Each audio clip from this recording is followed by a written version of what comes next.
Hi guys, Cykaniki here. So another Gemini makeup look, which is the opposite of the sun, the moon. So right here, I'm going straight forward with my primer. Of course, I'm done with my base, which is the skincare, and then foundation from L'Oreal. So blend.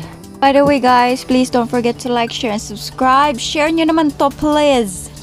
Blend it properly, and then concealer from Revlon as well. I think this is no, it's from Vichy. I don't know how to pronounce it. Vichy. And then blend it well with this beauty sponge or beauty blender. Set everything with a setting powder. I used the Laura Mercier setting powder.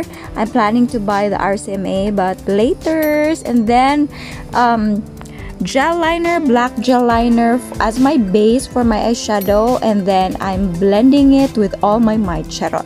And then on top of that, I will be placing a blue eyeshadow on our base. Of course, you're going to blend it well. Blend mga kakosa, mga Cykanikis.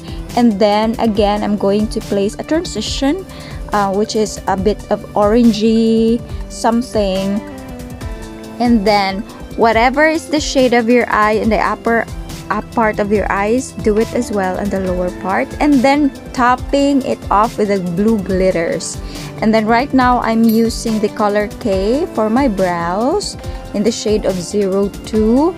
I'm going to place all the products on the description box para naman makita nyo yung mga list of products. And then putting on some glue as my base on the glitters that I'm going to place on my wing, and putting on glitters as well as my highlight on my inner part of my eye. And then using the bronzer. It's a bronzer contour pala from EB Cosmetics, and contouring my nose, my forehead, and my cheekbones as well. Blending it as what I'm doing. And then blush on. I super love this. I forgot. I think this is Says Lady.